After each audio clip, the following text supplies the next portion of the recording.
दोस्तों, चलिए स्टार्ट करते हैं। यूपी पीसीएस के प्रीवियस ईयर 2021 वाला प्रीवियस ईयर करेंगे। तो चलिए स्टार्ट करते हैं। हमारा पहला क्वेश्चन क्या है देख लेते हैं। निम्नलिखित में से कौन अन्य तीनों की तुलना में ज़्यादा सूर्य की रोशनी परिवर्तित करता है? तो इसका राइट आंसर हो जाएगा ऑप्शन सी, ताज़ा बर्फ से ढकी भूमि। नेक्स्ट क्वेश्चन की ओर चलते हैं। राइबोफ्लेविन की कमी से निम्नलिखित में से कौन सा रोग होता है? तो इसका राइट आंसर हो जाएगा ऑप्शन डी, चेइलोसिस रोग होता है। नेक्स्ट क्वेश्चन की ओर चलते हैं। निम्नलिखित में से कौन सा रोग मच्छर वाहित नहीं है? तो कौन सा नहीं है? ऑप्शन सी, निंद्रा रोग जो है मच्छर वाहित रोग नहीं है। नेक्स्ट क्वेश्चन है हमारा, बाटुलिज्म क्या है? तो बाटुलिज्म क्या है? भोज्य पदार्थ से होने वाला विषैलापन जो है बाटुलिज्म कहलाता है। नेक्स्ट क्वेश्चन है हमारा, रेडियोधर्मिता के संदर्भ में निम्नलिखित कथनों में से कौन सा कथन सही है? तो सही कथन कौन सा है हमारा? रेडियोधर्मिता एक नाभिकीय गुण है। नाभिकीय विखंडन के सिद्धांत पर हाइड्रोजन बम बनाया जाता है। तो हमारा जो पहला स्टेटमेंट है वो तो सही है, लेकिन दूसरा स्टेटमेंट जो है वो गलत है, क्योंकि जो हाइड्रोजन बम है वो नाभिकीय संलयन पे काम करता है, ना कि नाभिकीय विखंडन पे। तो इसका राइट ऑप्शन ए हो जाएगा, ओनली वन। नेक्स्ट क्वेश्चन की ओर चलते हैं। वायुमंडल में प्रकाश के प्रसार का कारण है, तो क्या कारण है? धूलकण। जो धूलकण होते हैं वो प्रकाश को प्रसारित कर देते हैं वायुमंडल में। नेक्स्ट क्वेश्चन की ओर चलते हैं। सूची मिलान वाला हमारा क्वेश्चन है। नहीं, क्वेश्चन है कि निम्नलिखित में से कौन सा सुमेलित नहीं है? तो इसका राइट ऑप्शन हो जाएगा ए, विटामिन ए है जो वो पालक और गाजर में पाया जाता है, ना कि संतरा में। तो पूरा इसका टेबल देख लेते हैं। विटामिन ए है जो वो गाजर और पालक में पाया जाता है। विटामिन सी जो है नींबू और खट्टे फलों में पाया जाता है। विटामिन डी जो है वो काड़ मछली के तेल में पाया जाता है। और विटामिन B6 जो है धान के चोकर में पाया जाता है। नेक्स्ट क्वेश्चन की ओर चलते हैं। रक्त में निम्नलिखित में से किसकी उपस्थिति के कारण ब्लू बेबी सिंड्रोम होता है? तो इसका राइट ऑप्शन हो जाएगा ऑप्शन बी, मेट हीमोग्लोबिन के कारण जो है ब्लू बेबी सिंड्रोम हो जाता है। अगर रक्त में मेट हीमोग्लोबिन की मात्रा बढ़ जाती है तो ब्लू बेबी सिंड्रोम जो है नमक बीमारी हो जाती है हमें। निम्नलिखित में से कौन सा वायु प्रदूषक का सूचक है? तो कौन सा है? लाइकेन। देखिए, जो लाइकेन होता है वो वायु प्रदूषण का सूचक माना जाता है। ठीक है, तो नेक्स्ट क्वेश्चन की ओर चलते हैं। नाइट्रोजन का एक अवयव नहीं है, तो क्या नहीं है नाइट्रोजन का अवयव? कार्बोहाइड्रेट जो है वो नाइट्रोजन का अवयव नहीं है। तो ऑप्शन डी हमारा राइट आंसर हो जाएगा। नेक्स्ट क्वेश्चन की ओर चलते हैं। रिंगेल मेन स्केल का प्रयोग निम्नलिखित में से किसके घनत्व का मापन में होता है? तो किसके मापन में होता है? तो धुएं के मापन में हमारा जो है रिंगल मेन स्केल का प्रयोग किया जाता है। तो राइट ऑप्शन हो जाएगा ऑप्शन ए। नेक्स्ट क्वेश्चन की ओर चलते हैं। शीत प्रकोष्ठ में फल भंडारण दीर्घ भंडारण जीवन देता है क्योंकि? तो ये सीधा सिंपल सा पूछ रहा है कि कोल्ड स्टोर में जो है वो फल लंबे समय तक सुरक्षित क्यों रहते हैं। इसका राइट आंसर हो जाएगा ऑप्शन सी, श्वसन दर का जो है वो ह्रास कर देता है उसको। जो श्वसन दर है उसकी मात्रा को धीमी कर देता है, इसलिए जो हमारा कोल्ड स्टोर है उसमें देर तक जो फल है उनको सुरक्षित रखा जा सकता है। तो 13वां क्वेश्चन है, निम्नलिखित में से किस कण पर शून्य आवेश होता है? तो शून्य आवेश जो होता है वो न्यूट्रॉनों पर होता है। नेक्स्ट क्वेश्चन की ओर चलते हैं। खीरे को काटकर यदि नमक डाला जाता है तो निम्नलिखित में से किसके कारण पानी निकलता है? तो इसका राइट आंसर हो जाएगा ऑप्शन सी, परासरण के कारण। नेक्स्ट क्वेश्चन की ओर चलते हैं। फेफड़ों में गैसीय विनियमन का स्थल है, तो क्या है? ऑप्शन डी, एल्वियोली जो है फेफड़ों में गैस का विनियमन स्थल होता है। नेक्स्ट क्वेश्चन की ओर चलते हैं। निम्नलिखित में कौन सा सुमेलित नहीं है? तो सुमेलित कौन सा नहीं है वो देख लेते हैं। जो इसका राइट आंसर हो जाएगा ऑप्शन सी, दूध का खट्टा जो होना होता है वो लैक्टिक एसिड के कारण होता है। तो देख लेते हैं क्या है। सिरके में उपस्थित अम्ल है एसिटिक अम्ल। हड्डियों में उपस्थित यौगिक जो होता है वो कैल्शियम फॉस्फेट होता है। दूध का खट्टा लैक्टिक एसिड। और अमाशय में जो रस उपस्थित होता है वो H2SO4 हाइड्रोक्लोरिक अम्ल होता है। तो ये दिया हुआ है। नेक्स्ट क्वेश्चन की ओर चलते हैं। निम्नलिखित में से कौन सा एलपीजी का मुख्य अवयव है? तो एलपीजी का मुख्य अवयव कौन सा है? ब्यूटेन। ऑप्शन सी हो जाएगा इसका राइट आंसर। ब्यूटेन और प्रोपेन जो है एलपीजी का मुख्य अवयव होता है। तो इसमें ब्यूटेन दिया है तो ऑप्शन सी हो जाएगा। रक्त में शर्करा का स्तर सामान्यतः प्रदर्शित किया जाता है, तो क्या में प्रदर्शित किया जाता है? तो राइट आंसर हमारा हो जाएगा ऑप्शन बी, मिलीग्राम प्रति डेसीलीटर के रूप में। जो हमारे खून में है वो शर्करा का स्तर सामान्यतः प्रदर्शित किया जाता है किसमें? मिलीग्राम प्रति डेसीलीटर के रूप में। नेक्स्ट क्वेश्चन की ओर चलते हैं। सामान्य दृष्टि के लिए निम्नलिखित में से कौन सा विटामिन आवश्यक है? तो कौन सा आवश्यक है? रेटिनॉल। सामान्य दृष्टि के लिए विटामिन ए जिसका रासायनिक नाम है रेटिनॉल आवश्यक होता है। तो इसका राइट आंसर हो जाएगा ऑप्शन डी। नेक्स्ट क्वेश्चन की ओर चलते हैं। कथन और कारण वाला क्वेश्चन है। मानव शरीर अपने लिए आवश्यक सभी विटामिन का संश्लेषण कर लेता है।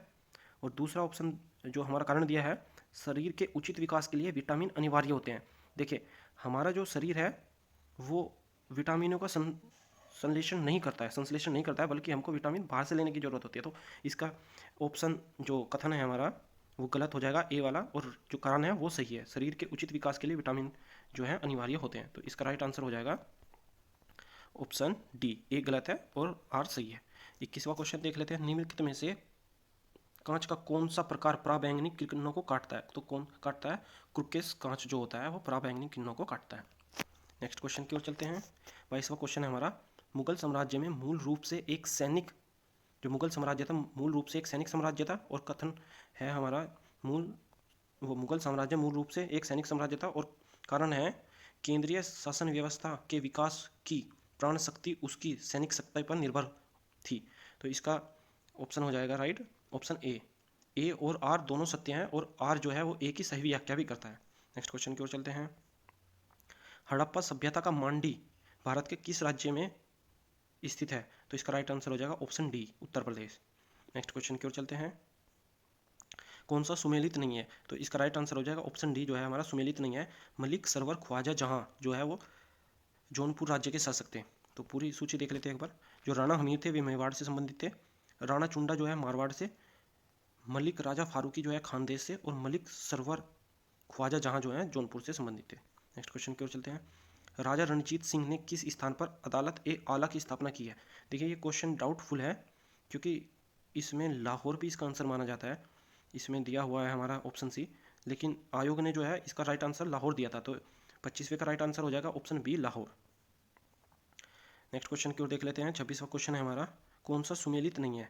तो जो ऑप्शन है वो बी, वासुपूज्य जो है उनका निर्वाण स्थल है चंपापुरी, ना कि समेत शिखर। तो एक बार पूरी सूची राइट हम देख लेते हैं क्या है।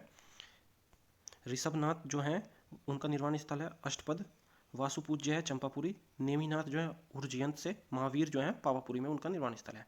नेक्स्ट क्वेश्चन की ओर चलते हैं।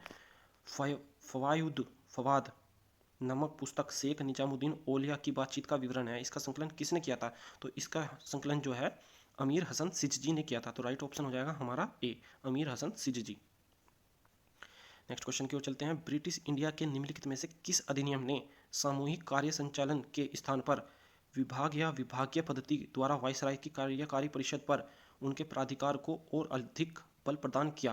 तो इसका राइट ऑप्शन हो जाएगा ऑप्शन ए, भारतीय परिषद अधिनियम 1861। देखिए इस सवाल में ज़्यादा नहीं, सीधा सिंपल सा बोल रहा है कि विभागीय जो हमारी पद्धति थी वो कौन से अधिनियम के तहत लाई गई थी। तो इसका राइट ऑप्शन हो जाएगा भारतीय परिषद अधिनियम 1861। नेक्स्ट क्वेश्चन की ओर चलते हैं। एशियाटिक सोसाइटी ऑफ बंगाल का संस्थापक कौन था? तो कौन था? William Jones. राइट आंसर हो जाएगा ऑप्शन बी। 30वां क्वेश्चन है हमारा, इसको काल क्रमानुसार लगाना है कि पहले कौन आया था और बाद में कौन आया था। तो इसका सीधा राइट आंसर देख लेते हैं। इसका राइट आंसर है ऑप्शन ए, सबसे पहले रोल्फ फिच आया था, फिर विलियम हॉकिंस आया था, निकोलस डाउंट आया था, और सर थॉमस रॉय थे। देखिए ये क्वेश्चन होते हैं छोड़ देने चाहिए अगर आपको नहीं पता है, अगर पता है तो रिस्क लें, वरना इनको छोड़ देना ही बेहतर रहता है। नेक्स्ट क्वेश्चन की ओर चलते हैं। विद्युत विभव के संदर्भ में निम्नलिखित में से कौन सा कथन सही नहीं है? देखिए बहुत ही आसान क्वेश्चन था, 2 ऑप्शन तो आप वैसे ही एलिमिनेट कर सकते थे। बोल रहा है यह एक अदिश राशि है, यह एक सदिश राशि है। या तो कथन 1 सही होगा या कथन 2 सही होगा। तो इसमें सी और डी तो वैसे ही काट सकते थे, या तो दोनों कथन गलत भी नहीं हो सकते, दोनों कथन सही भी नहीं हो सकते। तो यह एक विद्युत विभव जो है एक अदिश राशि है। तो इसका राइट आंसर हो जाएगा ऑप्शन ए। नेक्स्ट क्वेश्चन है हमारा, सातवाहन शासकों के संदर्भ में निम्नलिखित में से कौन सा कथन सत्य है? तो इसके दोनों ही कथन सत्य हैं। जो सातवाहन शासक थे वह प्राकृत भाषा के पोषक थे, और सातवाहन शासक के काल में कला के लोक पक्ष को जो है अधिक प्रोत्साहन मिला था। तो सातवाहन को जो है आंध्र भोज भी कहा जाता था। ये भी क्वेश्चन पूछा गया है पहले कई बार। जो आंध्र है वो किसको कहा जाता था? वो सातवाहन शासकों को जो है कहा जाता था। नेक्स्ट क्वेश्चन की ओर चलते हैं अपने। 33वां क्वेश्चन है, निम्नलिखित घटनाओं पर विचार कीजिए, उनको कालक्रमानुसार व्यवस्थित कीजिए। तो देख लेते हैं सबसे पहले कौन सा हुआ था। तो सबसे पहले सामियन कमीशन आया था, और उसके जवाब में नेहरू रिपोर्ट प्रस्तुत की गई थी, और उसके बाद जो है शारदा एक्ट आया था, और फिर आया था हमारा दांडी मार्च। तो इसका राइट ऑप्शन हो जाएगा ऑप्शन ए। चलिए नेक्स्ट क्वेश्चन की ओर चलते हैं। उस विदेशी पत्रकार का नाम बताइए जिसने धर्षणा साल्ट वर्कर्स पर सत्याग्रह के बारे में विचार दिए। तो ये भी बहुत पूछा हुआ क्वेश्चन है। इसका राइट आंसर हो जाएगा वेब मिलर। ऑप्शन सी इसका राइट आंसर हो जाएगा। नेक्स्ट क्वेश्चन की ओर चलते हैं।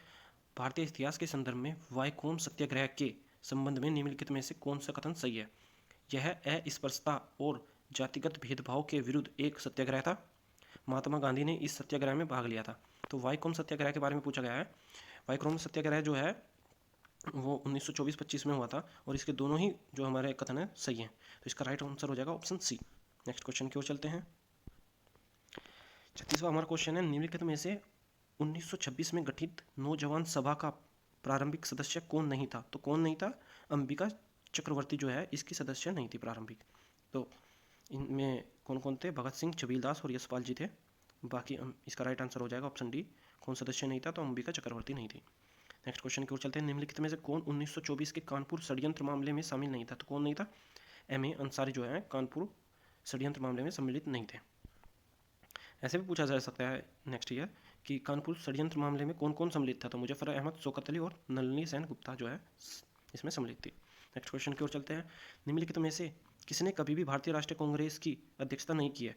तो इसका राइट आंसर हो जाएगा ऑप्शन बी, बाल गंगाधर तिलक।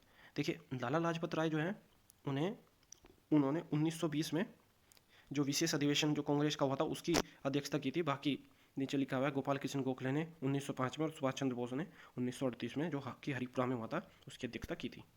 नेक्स्ट क्वेश्चन की ओर चलते हैं। नेक्स्ट खंड है हमारा भारतीय राज्य व्यवस्था का, देख लेते हैं।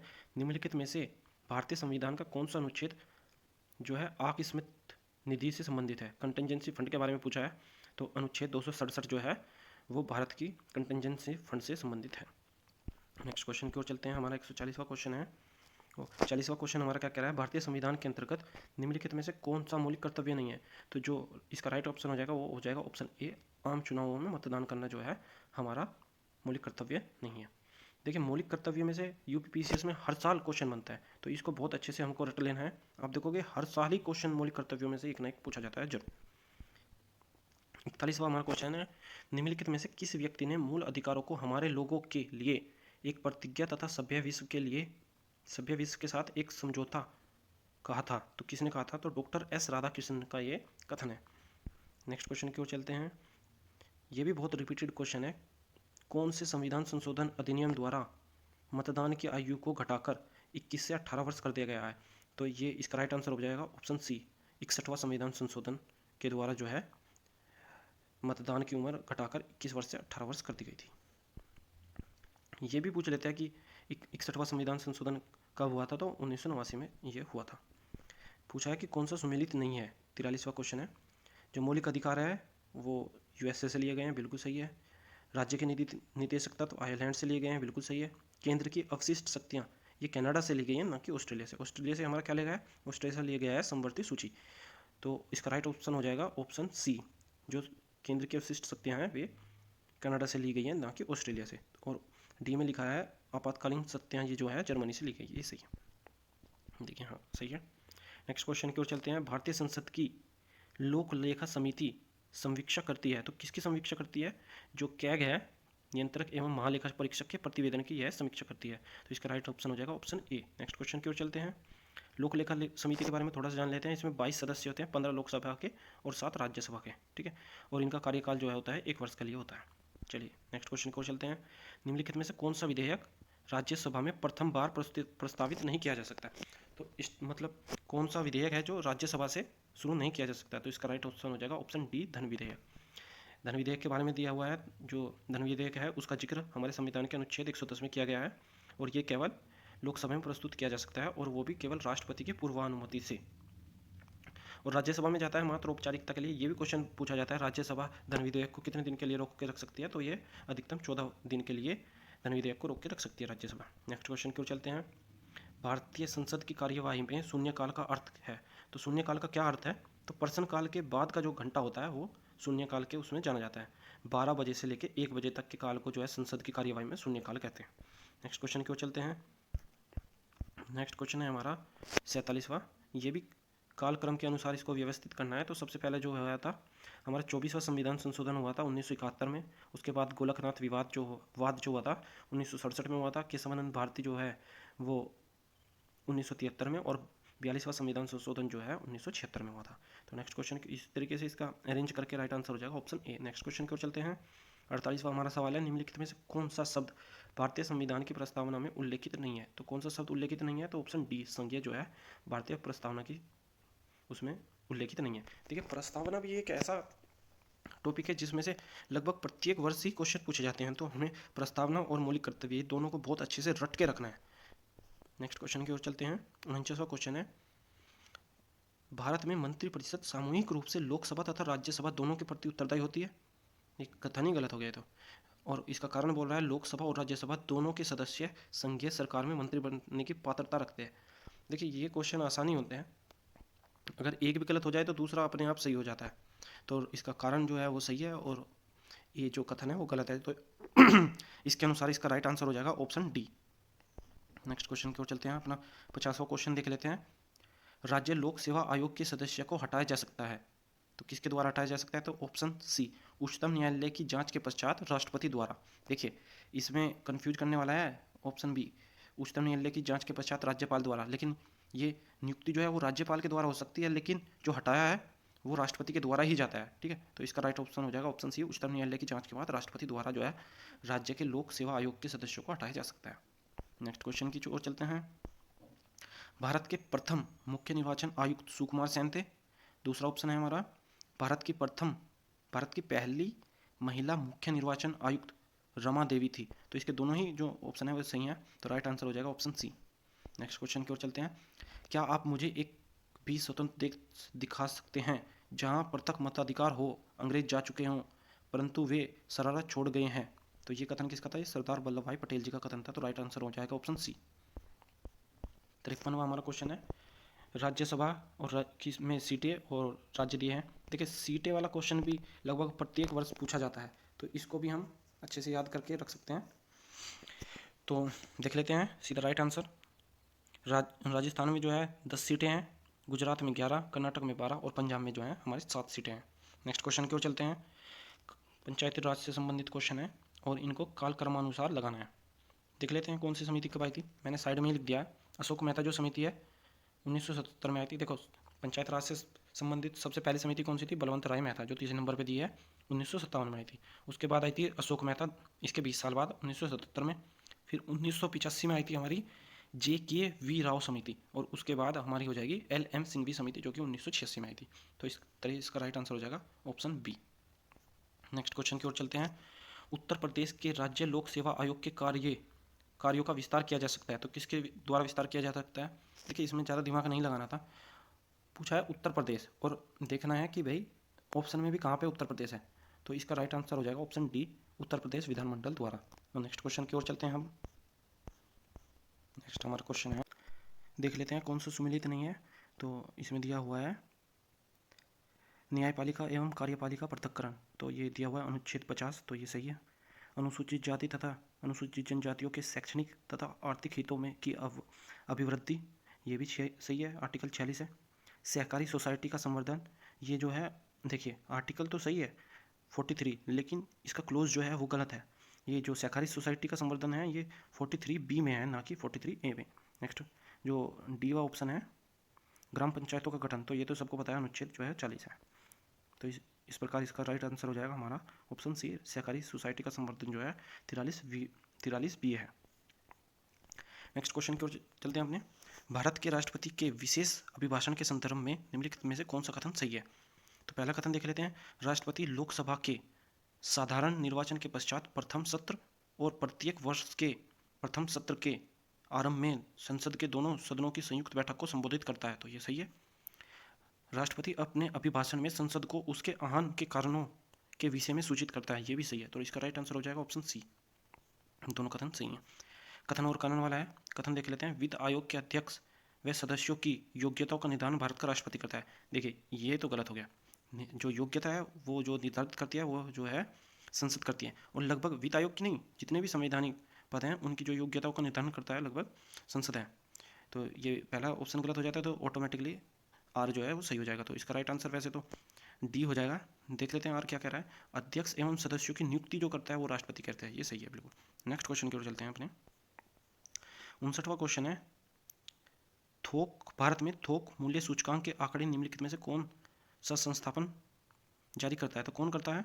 तो वाणिज्य एवं उद्योग मंत्रालय। थोड़ा सा ब्लर हो गया है इसमें, कोई नहीं, फिर भी देख लेते हैं, मैं पढ़ दे रहा हूँ दोबारा से। भारत में थोक मूल्य सूचकांक WPI के आंकड़े निम्नलिखित में से कौन सा संस्थापन या कार्यालय जारी करता है? तो कौन करता है?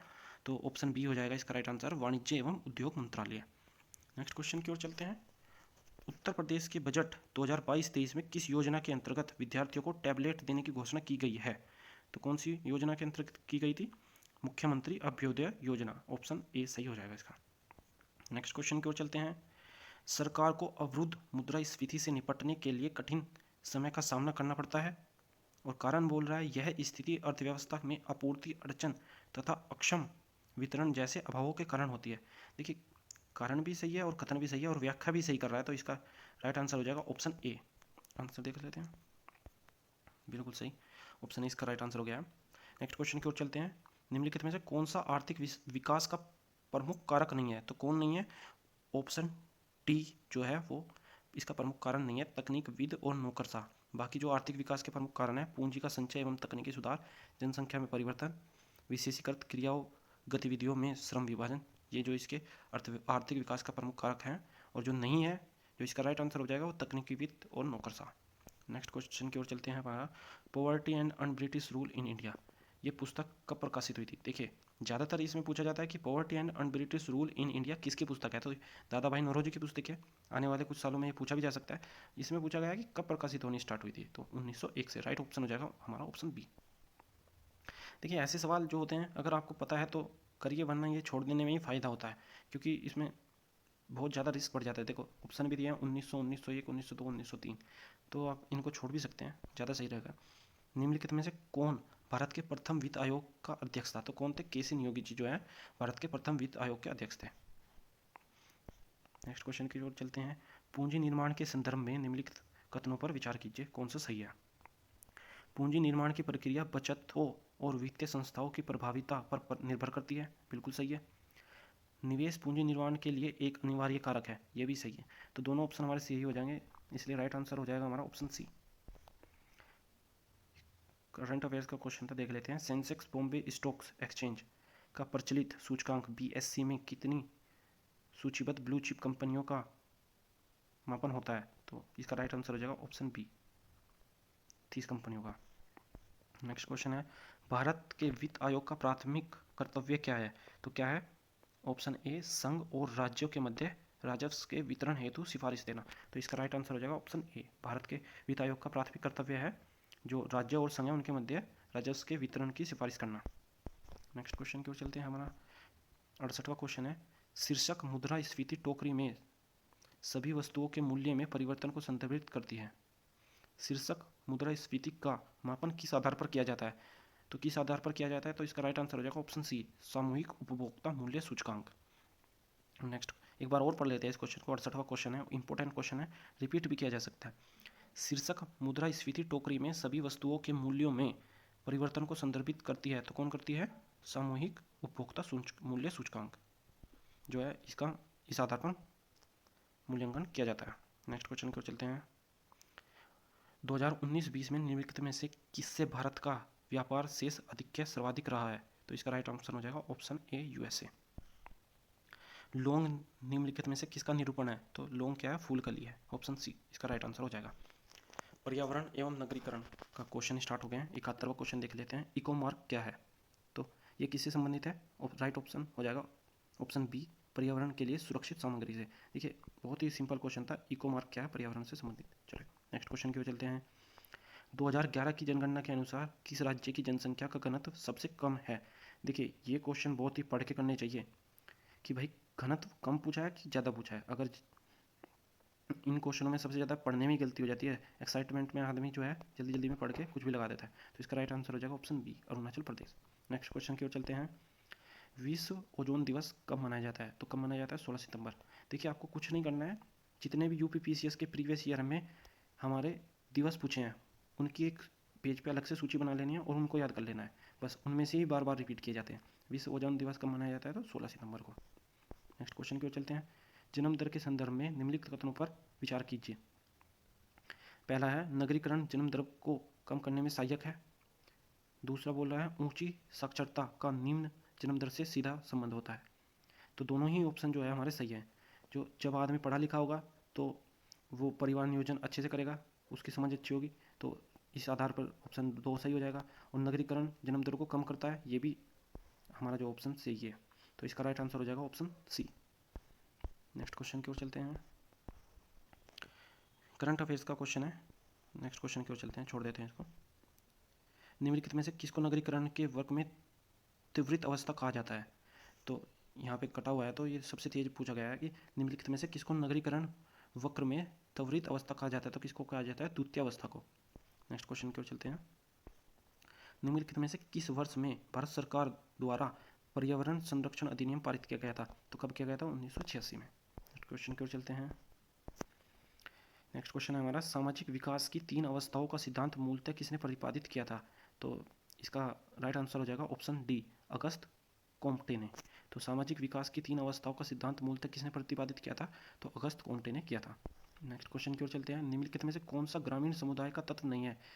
तो ग्रामीण में क्या होता है, आप देखोगे अधिकतर लोग एक जैसे होते हैं, तो सांस्कृतिक जो विविधता होती है वो नहीं होती है।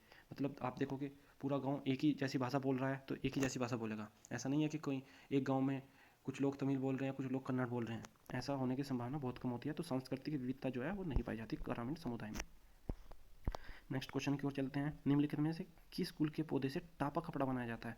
तो इसका राइट आंसर हो जाएगा हमारा ऑप्शन बी, मोरेसी। तो मोरेसी कुल का जो पौधा होता है उससे टापा कपड़ा जो है बनाया जाता है। नेक्स्ट क्वेश्चन की ओर देख लेते हैं। कथन और कारण वाला क्वेश्चन है।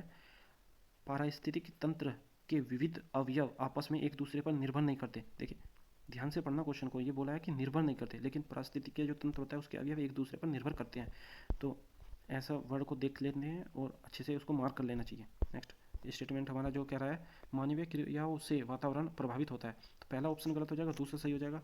इस आधार पर हमारा आंसर हो जाएगा ऑप्शन डी। नेक्स्ट क्वेश्चन हमारा है, निम्नलिखित में से किस स्थान पर भारत में प्रथम नगर निगम स्थापित किया गया था? तो कहाँ पर किया गया था? तो मद्रास में। एक बार और पढ़ देते हैं 82वें क्वेश्चन को। किस स्थान में भारत पर पहला नगर निगम स्थापित किया गया था? तो ऑप्शन बी, मद्रास में। नेक्स्ट क्वेश्चन है हमारा, कौन सी एक अनवीनीकृत ऊर्जा का स्रोत है? अनवीनीकृत ऊर्जा वह होती है जो दोबारा से नवीन नहीं की जा सकती। जैसे सौर ऊर्जा को दोबारा बनाया जा सकता है, वायु ऊर्जा से दोबारा ऊर्जा बनाई जा सकती है, बायोगैस से दोबारा ऊर्जा बनाई जा सकती है। पेट्रोलियम जो है वो एक बार इस्तेमाल हो गया तो दोबारा नहीं लाया जा सकता, उसका जो भंडारण है वो सीमित मात्रा में है। नेक्स्ट क्वेश्चन हमारा है, कार्बन क्रेडिट की अवधारणा जो है उत्पन्न हुई थी, तो कब उत्पन्न हुई थी? तो जो क्योटो प्रोटोकॉल है 1997 में क्योटो प्रोटोकॉल हुई थी, तो उसमें जो है कार्बन क्रेडिट की अवधारणा हमारी उत्पन्न हुई थी। नेक्स्ट क्वेश्चन की ओर चलते हैं।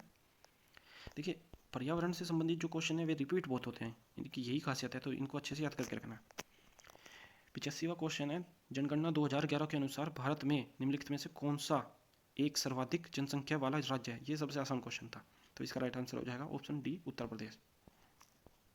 भूगोल का पार्ट शुरू हो गया है। निम्नलिखित में से कौन सा द्वीप कैरिबियन सागर में अवस्थित नहीं है? तो इसका राइट ऑप्शन हो जाएगा ऑप्शन सी, मडीरा। तो कैरिबियन सागर में कौन सा अवस्थित नहीं है? मडीरा। नेक्स्ट क्वेश्चन की ओर चलते हैं। निम्नलिखित में से कौन सा एक कोको का प्रमुख उत्पादक देश नहीं है? देखिए इसको अगर आपको मैप की भी थोड़ी समझ आए तो उससे कर सकते हैं, ऐसे तो याद नहीं रखा जा सकता था। देखिए ये लाटविया जो है ये रसिया के पास पड़ता है, और बाकी जो 3 देश हैं ये सब उष्णकटिबंधीय क्षेत्र में पड़ते हैं, अफ्रीका में। तो इस तरीके से आप निकाल सकते थे। तो इसका राइट आंसर हो जाएगा option A, Latvia. Next question की ओर चलते हैं। निम्नलिखित में से कौन सा कारण भारत के उत्तर पश्चिम भाग में शीत ऋतु में होने वाली वर्षा के कारण उत्तरदायी है? तो सीधा सिंपल सा पूछ रहा है कि कौन सा कारण है जिससे हमारे नॉर्थ इंडिया में सर्दी में जो है बरसात होती है? तो इसका राइट आंसर हो जाएगा ऑप्शन सी, पश्चिमी विक्षोभ। इसको इंग्लिश में बोलते हैं वेस्टर्न लीज। नेक्स्ट क्वेश्चन की ओर चलते हैं अपने। सूची मिलान वाला क्वेश्चन है, देख लेते हैं, सीधा आंसर देख लेते हैं। तेल एवं प्राकृतिक गैस आयोग ये कहाँ है? नई दिल्ली में है। खनिज अन्वेषण निगम लिमिटेड जो है नागपुर में है। राष्ट्रीय खनिज विकास निगम इसका जो मुख्यालय है वो हैदराबाद में है। राष्ट्रीय एल्यूमिनियम कंपनी का मुख्यालय जो है वो भुवनेश्वर में है। देखिए इस प्रकार जितने भी प्रीवियस ईयर में सूची आएंगी और ये खनिज से रिलेटेड मुख्यालय आएंगे वो एक पेज पे लिख ले और उनका तब रिवीजन करें, इससे याद हो जाएगा। क्योंकि अगर इनमें ऐसे होते हैं, अगर एक का भी पता है तो उससे हम आंसर निकाल सकते हैं, तो ये अलग से याद करके रखना है। सुकोत्रो द्वीप के संदर्भ में निम्नलिखित में से कौन सा कथन सही है? तो पहला कथन गलत हो जाएगा, क्योंकि ये जो द्वीप है ये यमन का हिस्सा है और ये अरब सागर में पड़ता है, ये तो सही है, लेकिन ये हिस्सा ओमान का नहीं है, अमन का है। और 2008 में इसको यूनेस्को द्वारा विश्व प्राकृतिक विरासत स्थल के रूप में नामित किया गया था। तो राइट ऑप्शन हो जाएगा हमारा ऑप्शन बी, ओनली 2 सही है। निम्नलिखित में से भारत के पूर्वी तट पर स्थित बड़ी लैगून झील कौन सी है? तो कौन सी है? तो इसका राइट आंसर हो जाएगा हमारा ऑप्शन बी, चिल्का झील। निम्नलिखित में से भारत में पूर्वी तट पर स्थित बड़ी लैगून झील कौन सी है? तो जो हमारी चिल्का झील है वो बड़ी लैगून झील है। ये भी सूची मिलान वाला नहीं, इसमें दिया है कि कौन सा सुमेलित नहीं है, तो इसका भी हम सीधा राइट आंसर देख लेते हैं क्या है। अंतर्राष्ट्रीय सस्य वानिकी अनुसंधान केंद्र, ये जो है कहाँ स्थित है? नैरोबी में। और जो भारतीय वन प्रबंधन संस्थान जो है ये भोपाल में स्थित है। और केंद्रीय सस्य वानिकी अनुसंधान केंद्र जो है ये झांसी में, ना कि बांदा में। तो इसका राइट आंसर हो जाएगा कि कौन सा सुमेलित नहीं है, तो सी जो है हमारा सुमेलित नहीं था। तो ये जो केंद्रीय सस्य वानिकी अनुसंधान संस्थान है ये झांसी में उपस्थित है। टाटा ऊर्जा अनुसंधान संस्थान जो है वो नई दिल्ली में है। नेक्स्ट क्वेश्चन की ओर चलते हैं। करंट अफेयर्स से रिलेटेड ही क्वेश्चन था। निम्नलिखित में से कौन सा रामसर स्थल उत्तर प्रदेश में नहीं है? तो इसका जो राइट आंसर हो जाएगा ऑप्शन डी, सुरेंद्रसरी मानसर झीलें जो हैं वो उत्तर प्रदेश में अवस्थित नहीं है। नेक्स्ट क्वेश्चन पूछना गया है कि कौन सा सुमेलित नहीं है? तो जलप्रपात पूछे हैं। हुंडरू जो जलप्रपात है वो स्वर्ण रेखा पर स्थित है। चचई जो है बिहड़ में है, बिहड़ नदी पर है। धुआंधार जो है नर्मदा नदी पर है। और बूढ़ा जो है वो बूढ़ा नदी पर है। नेक्स्ट क्वेश्चन की ओर चलते हैं। 95वां हमारा क्वेश्चन है। एक तरफ पर्वत दिया है, दूसरी तरफ देश दिया है कि कौन सा पर्वत कौन से देश में है? तो देख लेते हैं सीधा राइट आंसर। ज्वालामुखी पर्वत दिए हुए हैं। माउंट रेनर जो है यूएसए में है। माउंट एटना जो है वो इटाली में है। माउंट पेरिकुटिन जो है मैक्सिको में है। माउंट एपो जो है वो फिलीपींस में है। तो इस अनुसार इसका राइट आंसर हो जाएगा ऑप्शन बी। नेक्स्ट क्वेश्चन की ओर चलते हैं। निम्नलिखित में से कौन सी एक नदी भारतीय गंगा नदी बेसिन का हिस्सा नहीं है? देखिए ये भी एलिमिनेशन करके हो सकता था। जो जोंग नाम है वो आप देख सकते हैं कि ये हमारे नॉर्थ इंडिया का नाम नहीं लग रहा। तो इस तरीके से कौन सी बेसिन का हिस्सा नहीं है? तो इसका राइट आंसर हो जाएगा ऑप्शन डी। नामों से आप थोड़ा पकड़ सकते हैं, बाकी ये रिस्की तो रहता है, लेकिन अगर आपको अटेम्प्ट करना है तो इस तरीके से आप देख सकते हैं जोंग। ये लग रहा है कि ये जो हमारा ईस्ट, जो नॉर्थ ईस्ट की साइड है वहाँ से हमारा नाम मिलता जुलता है, तो इस तरीके से आप लगा सकते थे इसको। नेक्स्ट क्वेश्चन है। नोबी और कांतो मैदान निम्नलिखित में से किस देश में स्थित है? तो सीधा सिंपल सा सवाल था। जापान में जो है नोबी और कांतो के मैदान जो है स्थित है। 98वां हमारा सवाल है। निम्नलिखित में से कौन सा देश काला सागर के तट पर नहीं है? तो अगर ये आपको पता है तो पता है, वरना वैसे इनकी बहुत सारी ट्रिक भी बन चुकी है, तो आप उनको देख लेना एक बार कौन से सागर से कौन से तट के देश मिलते हैं। तो इसका राइट आंसर हो जाएगा सीरिया, ऑप्शन ए।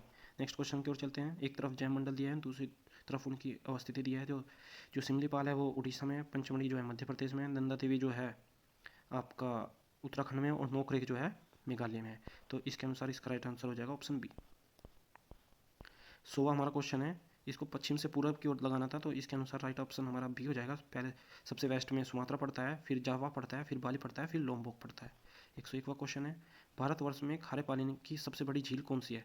तो ये हो जाएगा right option option B. Sambhar की जो झील है वो खारे पानी की भारत में सबसे बड़ी झील है। नेक्स्ट क्वेश्चन की ओर चलते हैं। मिकांग नदी के संदर्भ में निम्नलिखित कथनों में से कौन सा सही है? तो देख लेते हैं। मिकांग नदी का उद्गम जो है वो तिब्बत के पठार से होता है, बिल्कुल सही है। मिकांग का डेल्टा दक्षिण कंबोडिया में स्थित है, ये गलत है। तो इसका राइट आंसर हो जाएगा ऑप्शन ए। ये भारत के राज्य और उनकी सबसे ऊंची चोटी दी है। तो तमिलनाडु में जो है वो डोडा बेटा है, राजस्थान में जो है गुरु शिखर है, नागालैंड में सारामती है, और मध्य प्रदेश में जो है धूपगढ़ है। देखिए अगर आपको ये भी पता है कि भाई गुरु शिखर जो है वो राजस्थान में है, तो बस इसी से आप निकाल सकते थे। देखिए तो इसके अनुसार इसका राइट आंसर हो जाएगा ऑप्शन डी। 104वां हमारा क्वेश्चन है कि कौन सा सुमेलित नहीं है? तो इसका राइट आंसर हो जाएगा ऑप्शन डी। जो शामल है जो वो इराक की है, ना कि ऑस्ट्रिया की। तो देख लेते हैं सारे स्थानीय पवन और स्थान। लेवेस जो है वो स्पेन की है। ब्रिक फिल्डर जो है वो ऑस्ट्रेलिया की है। ब्लैक रोलर जो है नॉर्थ अमेरिका की है। और जो शामल है वो इराक की है। 105वां क्वेश्चन देखते हैं। निम्नलिखित में कौन सा सुमेलित नहीं है? जो कोरियाक जो जनजाति है वो रूस की है। तो राइट मतलब हमारा गलत ऑप्शन हो जाएगा ऑप्शन ए। अलास्का में कौन सी पाई जाती है? अलास्का में पाई जाती है एस्किमो। एस्किमो। बोर्नियो जो है उस पर पाई जाती है पुनान जनजाति। अरब मरुस्थल में रुवाला। स्वीडन एवं फिनलैंड में लैप्स जो जनजाति है वो पाई जाती है। नेक्स्ट क्वेश्चन की ओर चलते हैं। तीस्ता नदी पहले गंगा की सहायक नदी थी, आजकल वह ब्रह्मपुत्र की सहायक नदी है। कारण बोल रहा है नदी अपहरण हिमालय की नदियों का एक विशेष प्रमुख गुण है। तो ये दोनों ही कथन सही है और व्याख्या भी सही है। तो राइट आंसर हमारा ऑप्शन ए हो जाएगा। देखिए करंट अफेयर्स के क्वेश्चन है जो कि रिपीट नहीं होते, तो ये आप देख लेना, मैं इनको छोड़ दे रहा हूँ। 107वां क्वेश्चन है कि भाई विश्व कौशल दिवस कब मनाया जाता है, इसकी थीम क्या थी, तो ये थीम रिपीट नहीं होगी, बस ज़्यादा ज़्यादा पूछ सकता है कि विश्व युवा कौशल दिवस कब मनाया जाता है, तो ये लिखा हुआ है कि 15 जुलाई को जो है विश्व कौशल दिवस प्रत्येक वर्ष मनाया जाता है। ऐसे ही सब करंट अफेयर्स के क्वेश्चन है। आगे चलते हैं हम, ये छोड़ दे रहे हैं हम सब कुछ, जो हमारे अब स्टैटिक पार्ट के क्वेश्चन है वही देखेंगे सीधा। जैसे कि अब देखना कि 126वां क्वेश्चन है, वैश्विक शांति सूचकांक 2021, तो इसमें ये पूछ सकता है, अगर रिपीट भी करेगा तो वैश्विक शांति सूचकांक किसके द्वारा जारी किया जाता है, तो ये जारी किया जाता है Institute for Economic and Peace, तो यही पूछ सकता है, इससे ज़्यादा इसमें कुछ नहीं पूछेगा। चलिए आगे चलते हैं अपना।